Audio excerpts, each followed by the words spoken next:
ಬೆಂಗಳೂರಿನಲ್ಲಿ ನಿಗಮ ಮಂಡಳಿ ಆಯ್ಕೆಯ ಕಿಚ್ಚು ಹೆಚ್ಚಾಗಿದೆ. ಸಂಕ್ರಾಂತಿ ಮುಗಿದ್ರೂ ಕೂಡ ನಿಗಮ ಮಂಡಳಿ ನೇಮಕ ಆಗಿಲ್ಲ.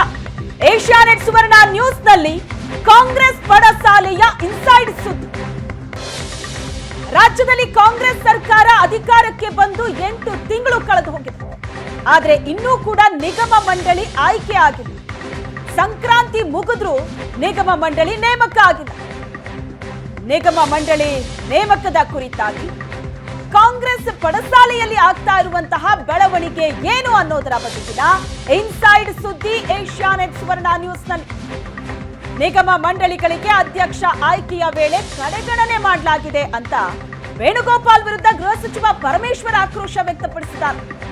ನಿಗಮ ಮಂಡಳಿ ನೇಮಕದ ವೇಳೆ ನಮ್ಮ ಅಭಿಪ್ರಾಯವನ್ನ ಕೇಳಬೇಕು, ಆದ್ರೆ ನಮ್ಮ ಗಮನಕ್ಕೂ ಕೂಡ ತರದೆ ಆಯ್ಕೆ ಆಗ್ತಾ ಇದೆ ಅಂತ ಬೇಸರವನ್ನ ವ್ಯಕ್ತಪಡಿಸಿದ್ದಾರೆ. ನಿಗಮ ಮಂಡಳಿ ಮಾಡೋವಾಗ ನಮ್ಮನ್ನ ಯಾರೂ ಕೇಳ್ತಾ ಇಲ್ಲ, ನಮ್ ಜೊತೆ ಮಾತಾಡಿ ನಿಗಮ ಮಂಡಳಿ ಪಟ್ಟಿ ಮಾಡಿಲ್ಲ, ಕೆಲಸ ಮಾಡೋರಿಗೆ ಕೊಡದೆ ಹೋದ್ರೆ ಅಸಮಾಧಾನ ಸ್ಫೋಟವಾಗುತ್ತೆ.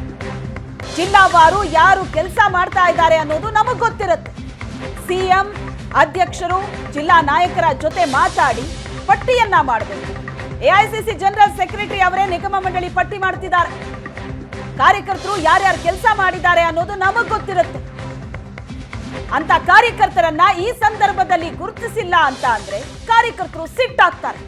16 ವರ್ಷ ಪಕ್ಷಕ್ಕಾಗಿ ದುಡಿದಿದ್ದಾರೆ, ಅವರಿಗೆ ಅಧಿಕಾರ ಕೊಡಬೇಕು ಅಂತ ಡಾಕ್ಟರ್ ಜಿ ಪರಮೇಶ್ವರ್ ಗೃಹ ಸಚಿವರು ಆಕ್ರೋಶ ವ್ಯಕ್ತಪಡಿಸಿದ್ದಾರೆ.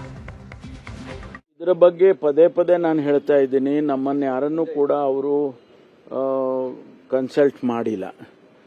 ಒಂದೆರಡು ಹೆಸರು ಕೊಡಿ ಅಂತೇಳಿ ಇವರು ಹೆಸರುಗಳು ಕೊಟ್ಟಿರ್ಬೋದು. ಅದು ಬಿಟ್ಟರೆ ಇಂಡಿವಿಜುವಲ್ ಆಗಿ ಕರೆದು ಲೀಡರ್ಗಳನ್ನ ಮಾತಾಡಿ ಅವ್ರನ್ನ ಆಯಾ ಜಿಲ್ಲೆಗೆ ಯಾರು ನಿಮ್ಮಲ್ಲಿ ಕೆಲಸ ಮಾಡಿದ್ದಾರೆ, ಜಿಲ್ಲಾವಾರು ಕೆಲಸ ಮಾಡಿರೋದು ನಮ್ಗಳಿಗೆ ಗೊತ್ತಿರುತ್ತೆ ವಿನಃ ಅವ್ರುಗಳಿಗೆ ಗೊತ್ತಿರೋದಿಲ್ಲ. ಅದು ಒಂದು. ಎರಡನೇದು, ಮುಖ್ಯಮಂತ್ರಿಗಳಿದ್ದಾರೆ, ಅಧ್ಯಕ್ಷರಿದ್ದಾರೆ, ಪಕ್ಷದ ಅಧ್ಯಕ್ಷರಿದ್ದಾರೆ, ಅವರಿಗೆ ಜವಾಬ್ದಾರಿಗೆ ಬಿಟ್ಬಿಡ್ಬೇಕು. ಯಾಕಂದರೆ ರಾಜ್ಯವನ್ನು ಇವತ್ತು ನಡೆಸ್ತಕ್ಕಂಥವರು ಮುಖ್ಯಮಂತ್ರಿಗಳು ಮತ್ತು ನಮ್ಮ ಅಧ್ಯಕ್ಷರು, ಪಕ್ಷದ ಜವಾಬ್ದಾರಿಯನ್ನು ಹೊತ್ತಿರೋರು. ಅವರಿಗೆ ಹೆಚ್ಚು ಪ್ರಾಮುಖ್ಯತೆಯನ್ನು ಕೊಟ್ಟು ಅವ್ರಿಗೆ ಹೇಳಬೇಕು, ನೀವು ನಿಮ್ಮ ಎಲ್ಲ ಜಿಲ್ಲೆಯ ಮುಖಂಡರುಗಳನ್ನು ಕರೆಸಿ ನೀವು ಚರ್ಚೆ ಮಾಡಿ ಆನಂತರ ಕೊಡಿ ಅಂತ ಅವರಿಗೆ ಹೇಳಬೇಕು. ನೇರವಾಗಿ ನಮ್ಮ ಇವರು ಜನರಲ್ ಸೆಕ್ರೆಟರಿ ಅವರೇ ಮಾಡ್ತಾ ಇದ್ದಾರೆ. ಹಾಗಾಗಿ ಸ್ವಲ್ಪ ನಿಧಾನ ಆಗಿದೆ, ಆಗಿಲ್ಲ ಅಂತ ಹೇಳೋದಿಲ್ಲ. ನೀವು ಕೊಟ್ಟ ಹೆಸರುಗಳೇನಾದರೂ ಇದಾವ ಸರ್ ಪಟ್ಟಿಯಲ್ಲಿ? ಗೊತ್ತಿಲ್ಲಪ್ಪ, ನಾವೇನು ನಮ್ಮೇನು ಪಟ್ಟಿ ಕೊಡಿ ಅಂತ ಏನು ಕೇಳಲಿಲ್ಲ ಅಥವಾ ನಮ್ಮ ಹತ್ರ ಚರ್ಚೆ ಮಾಡಿಲ್ಲ. ಜಿಲ್ಲಾ ಮಟ್ಟದಲ್ಲಿ ನಿಮಗೆ ಗೊತ್ತಿರುತ್ತಲ್ಲ ಸರ್, ಯಾರು ಕೆಲಸ ಮಾಡೋರು? ಗೊತ್ತಿದೆ ನನಗೆ, ಇಡೀ ರಾಜ್ಯದ ಗೊತ್ತಿದೆ. ಯಾಕೆಂದ್ರೆ 8 ವರ್ಷ ಅಧ್ಯಕ್ಷನಾಗಿ ಕೆಲಸ ಮಾಡಿದ ಮೇಲೆ ನಮ್ಮ ಪಕ್ಷದಲ್ಲಿ ಯಾರು ಮುಖಂಡರುಗಳು ಇವತ್ತು ಕೆಲಸ ಮಾಡಿದ್ದಾರೆ ಕಳೆದ ಚುನಾವಣೆಯಲ್ಲಿ ಮತ್ತು ಸತತವಾಗಿ ಕೆಲಸ ಮಾಡ್ಕೊಂಡು ಬಂದಿದ್ದಾರೆ. ಬಹಳ ಜನ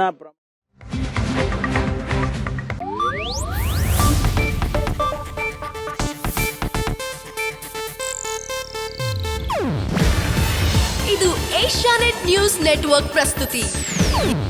ನೀವು ನೋಡ್ತಿದ್ದೀರಾ ಏಷ್ಯಾನೆಟ್ ಸುವರ್ಣ ನ್ಯೂಸ್.